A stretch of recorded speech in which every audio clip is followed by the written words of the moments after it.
We are aware that a number of passengers do not wish to travel with us, and that's perfectly fine.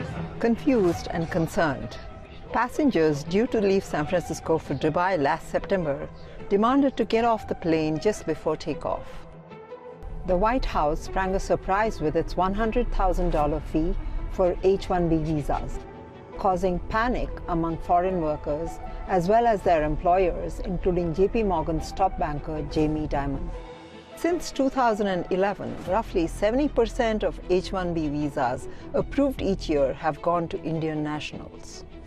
In that time, the Indian economy has charted years of record economic growth, fueled in no small measure by a $315 billion information technology sector that deploys tens of thousands of engineers for American clients and has helped create high-skilled jobs for millions in India and a vast pool of talent. Sustained high growth has also deepened India's financial markets and matured its startup sector. India is witnessing an IPO boom that's raised a record $22 billion in 2025. And a top deal advisor expects 36 Indian tech startups with a combined valuation of $100 billion to go public by 2027. One of those startups is e-commerce company Snapdeal. In November, its parent Ace Vector received the market regulator's preliminary approval for an IPO. The company's origins lie in an H-1B visa rejection for co-founder Kunal Bell. I think within a month or so I left and I came back to India. And I was very clear that I want to start my company. And if I'm coming back to my own country, what's the point of working for another company in my own country? Let me just start my own company. And that's how my journey of entrepreneurship began in 2007. The strength of India's domestic economy has brought greater depth to its financial markets, startup ecosystem, and onshore services sector. That has prompted fresh Stanford MBA graduate 29-year-old Arnav Mehta to accelerate his return to India and work towards setting up a quant fund. The uncertainty around H-1B and other visa programs led to more questions whether those programs might be changed. So for instance, one of my classmates from school had his extension denied.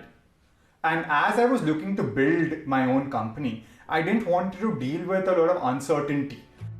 Indian policymakers are hoping the moment marks a reversal of a decades-long brain drain.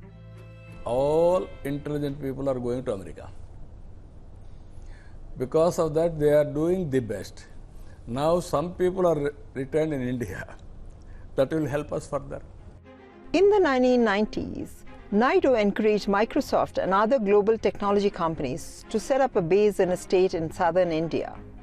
Now, he's targeting $1 trillion in investments over the next decade from the likes of Google and other tech giants. There are some sectors where physical presence is important.